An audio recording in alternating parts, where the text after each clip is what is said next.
Troisième et dernière vidéo au sujet de ma série consacrée à ma nouvelle moto. Alors après avoir détaillé les critères qui m'ont aidé à choisir, puis partager mon expérience dans quelques concessions, je vais pouvoir m'attaquer aux derniers essais pour enfin arriver à une moto. Alors pour rappel, à la suite d'une première réflexion, j'avais identifié 6 modèles, il y avait 3 roadsters, il y avait également 3 trails routiers, et ce sont les trails routiers finalement qui se sont imposés, et j'avais sélectionné en numéro 1 la Suzuki V-Strom 800 SE, en numéro 2 la Triumph Tiger Sport 660, et en numéro 3 la Yamaha Tracer 7. Alors pour la visite chez Honda, Ducati et Husqvarna, c'était la précédente vidéo, donc vous pouvez la regarder si ce n'est pas déjà fait. Et donc aujourd'hui, on va s'attaquer aux visites chez Suzuki, Triumph et Yamaha.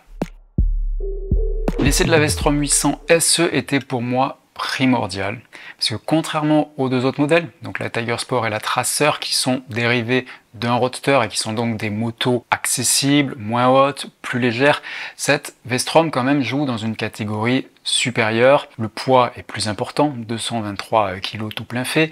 Il y a une jante à l'avant de 19 pouces, il y a un gabarit quand même assez important. J'avais donc quelques doutes sur cette moto et c'est vraiment l'essai qui devait m'aider à prendre une décision. Lors de ma première visite chez Suzuki, la concession était pleine, il y avait du monde de partout, donc c'est plutôt positif. La marque commence à nouveau à attirer un nouveau public après des années sur le déclin, et c'est vrai que cette 800 SE, de même que la version DE, elle attire. Il y a aussi le Roadster 8S, il y a aussi la V-Strom 1050. D'ailleurs, pour répondre à ceux qui me disaient pourquoi j'ai pas sélectionné la V-Strom 650, lors de ma visite chez Suzuki, même si elle est toujours au catalogue, je ne l'ai pas vue dans le showroom. Malheureusement, ce jour-là, il y avait trop de monde, ou alors l'équipe commerciale était mal organisée, mais j'ai pas réussi à trouver un commercial. Je n'ai d'ailleurs pas vu la moindre moto d'essai partir sur la route, alors que les motos étaient prêtes à partir devant la concession. Alors sur le site internet de Suzuki également, il est impossible de faire une configuration sur mesure pour l'envoyer à un revendeur. Alors oui, vous avez la fiche produit avec la moto, vous avez également le catalogue des accessoires avec les prix, mais impossible de générer une sorte de devis à envoyer à un commercial. De même, on peut réserver un essai, mais on peut choisir n'importe quel modèle dans n'importe quelle concession à n'importe quelle heure, même pendant les heures de fermeture d'un magasin ou les jours fériés. Donc ce système de réservation, c'est pas très sérieux. Je suis donc revenu en concession un jour de semaine, un matin, et là il y avait personne. Alors est-ce que c'est une bonne nouvelle? Eh ben non, car justement, il y avait personne. Alors je passe du temps à nouveau devant les motos, à regarder les fiches techniques, même si vous vous doutez que je les connais par cœur. Je vois une personne qui passe avec des papiers à la main, donc on se dit bonjour réciproquement, pas de souci. Moi je ne sais pas si c'est un commercial, si c'est un client d'une autre concession ou autre. Je continue à attendre, la même personne repasse, mais finalement elle n'enclenche pas le dialogue, elle ne me demande pas si j'ai besoin d'aide, et moi je ne sais toujours pas si cette personne travaille dans la concession ou pas. Donc je peux comprendre qu'il y ait des imprévus, des arrêts maladie, des congés, qu'il y ait un effectif qui soit réduit, mais si c'est le cas, communiquez. Par exemple, à l'accueil, mettez une petite affiche indiquant que, exceptionnellement, le service commercial est plutôt réduit ce jour-là et qu'il est préférable de les contacter par mail ou de prendre rendez-vous par téléphone, par exemple. Bref, c'est important d'informer le client pour pas que celui-ci se retrouve sur place dans l'incompréhension la plus totale, ce qui était mon cas. Je me suis même dit que j'allais appeler la concession depuis la concession pour voir où ça allait sonner. Mais en allant sur la fiche Google pour trouver le numéro de téléphone, je suis tombé sur les avis. Alors, il faut se méfier bien sûr des avis, mais là, apparemment, ils étaient plutôt très en phase avec ce que j'étais en train de vivre. Je suis donc parti tout simplement en direction d'une autre concession. Alors pour Triumph, j'étais jamais allé dans cette concession. D'ailleurs, à Montpellier, il y a un petit problème, c'est que la concession est à l'écart de toutes les autres de concessions moto. Donc on n'y vient pas par hasard, il faut d'ailleurs braver les embouteillages avant d'arriver sur place. L'accueil a été très bon, alors déjà parce qu'il y avait un accueil, on m'a pris en charge, notamment la moto que je voulais voir, donc la Tiger Sport 660. On me l'a avancé un petit peu plus dans l'allée pour que je puisse bien faire le tour de la moto, monter dessus en statique. On m'a tout de suite aussi proposé un essai routier. Bien sûr, j'allais accepter puisque j'étais venu pour ça.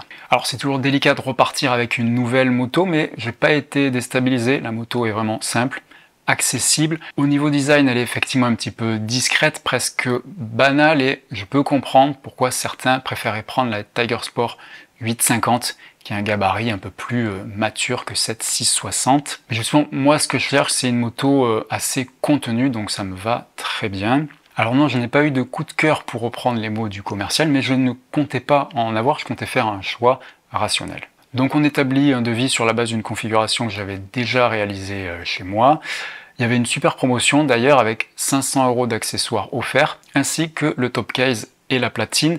Alors c'est presque un cadeau empoisonné parce que pour installer le top case et la platine, il faut forcément rajouter le porte-paquet qui est à 120 €. De même, le top case a un couvercle de la couleur de la moto. C'est donc un supplément de 80 €, soit 200 € d'accessoires à prendre afin de bénéficier des cadeaux. De même, le temps de main d'œuvre pour poser tous ces accessoires offerts s'ajoute à la facture, bien sûr. Alors c'est assez ironique car vous savez que je n'aime pas les top cases, je préfère les bagageries souples et génériques, mais si c'est offert, je ne vais pas le refuser. Alors je ne suis pas directement reparti avec un devis car le boss, pour reprendre les termes du commercial, devait lui-même ajouter le temps de manœuvre nécessaire à cette installation. Bref, premier contact très positif avec la concession Triumph, c'était ma première visite chez eux, et c'est de loin la meilleure expérience en concession que j'ai pu vivre pour cet achat au printemps-été 2024. Bref, ça correspond à mes attentes, il y avait de la disponibilité pour me présenter un modèle, on m'a proposé l'essai sur route, j'ai pu avoir un devis avec les accessoires de mon choix et il y avait une promotion qui était très claire et très intéressante. Le soir même, j'ai reçu le devis finalisé, cette fois-ci avec la main d'œuvre. Alors, seul oubli, la promotion sur le top case et la platine n'était pas appliquée. Alors, en relisant les conditions de l'offre, la promotion s'appliquait que pour les véhicules qui étaient livrés avant la fin du mois de juin. Je me suis donc dit que si la moto n'était pas disponible rapidement, c'est pour ça qu'ils n'avaient pas appliqué la promotion. Et là, c'est un petit peu délicat car si la moto n'est pas disponible, potentiellement, je ne vais pas me projeter sur cette moto car je ne veux pas attendre plusieurs mois. Je réponds donc au mail du commercial pour lui demander la disponibilité et lui rappeler la promotion actuellement proposée par Triumph en lui faisant une capture d'écran et en lui donnant un lien sur le site internet.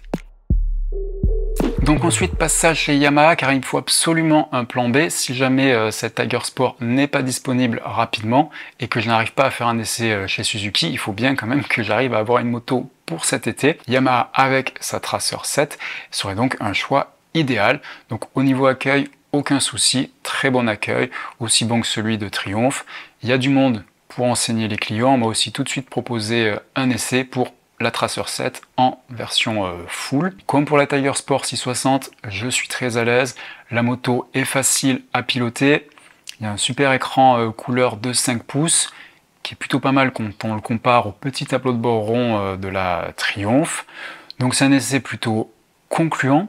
Tellement concluant que je ne comprends pas pourquoi je n'avais pas classé cette moto dans une meilleure position. Je l'avais mis qu'en troisième et dernière position, alors qu'elle mérite totalement d'être envisagée sérieusement. Donc sur la partie commerciale également, ça se passe très bien. Alors comme c'est mon dernier essai, je suis rodé sur toutes les questions à poser. Niveau disponibilité, le commercial a été très transparent. Il m'a dit qu'il y avait 3 motos qui arrivaient en stock la semaine suivante et qu'ensuite il fallait attendre septembre. Je suis aussi rassuré au niveau de l'entretien et des tarifs, puisque chez Yamaha, il y a une grille des tarifs qui est nationale, donc les tarifs sont connus à l'avance, il n'y a pas de surprise.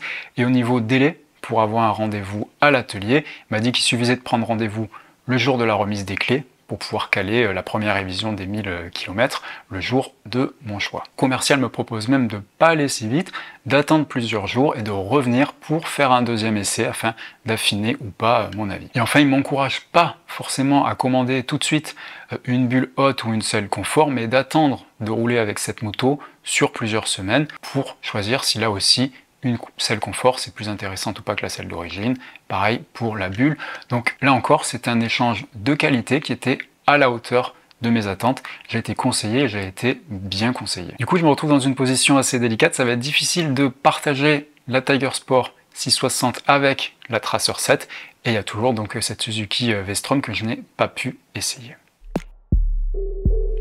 Et on rebascule chez Triumph. En fait, dans la foulée de mon essai chez Yamaha, je reçois un mail de Triumph, et cette fois-ci pas du commercial mais du responsable de la concession. Il m'indique, attention, ouvrez les guillemets, qu'il reprend la main sur le dossier, qu'il veut m'expliquer la promotion car selon lui je ne l'ai pas compris. Il m'indique très clairement que c'est soit 500 € de réduction, soit le top case et la platine offert, mais pas les deux. Et que si je n'ai pas le budget, il peut me proposer une LOA.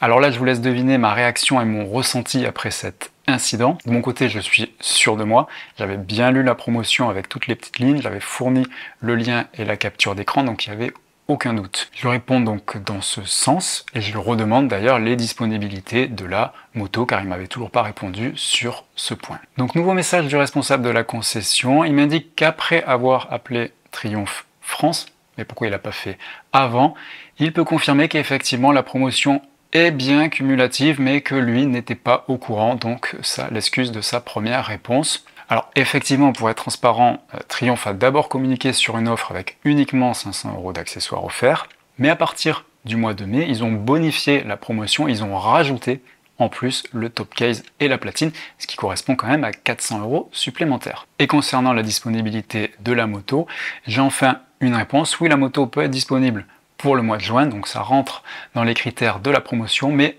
uniquement en noir.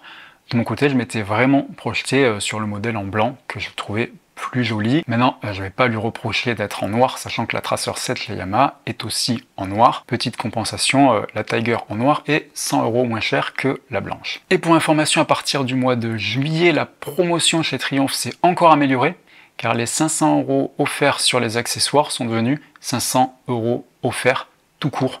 Vous n'avez pas besoin d'acheter des accessoires et vous avez toujours le top case et la platine offerts, ce qui permet donc de bénéficier de la promotion sans devoir prendre des accessoires potentiellement inutiles et donc de faire baisser le temps de main d'œuvre puisqu'il y a moins d'accessoires à poser. Et là se pose une question, si une marque fait tant d'efforts pour vendre une moto avec 3 promotions successives en quelques semaines, c'est probablement qu'elles ne se vendent pas assez, que les objectifs ne sont pas atteints. Et là je vous pose la question, est-ce que vous voyez souvent des Tiger Sport 660 sur la route? Et à votre avis, est-ce qu'il va y en avoir une de plus très prochainement sur Montpellier?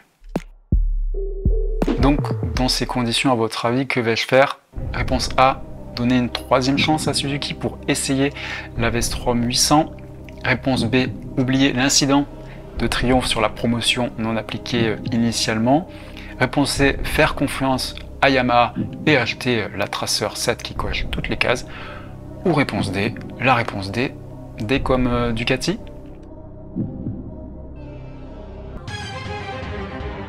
Voilà, j'attends vos réactions dans les commentaires. C'était Julien pour le blog mesbalades.fr et il va falloir que je pense à changer tout le visuel avec l'arrivée de la nouvelle moto.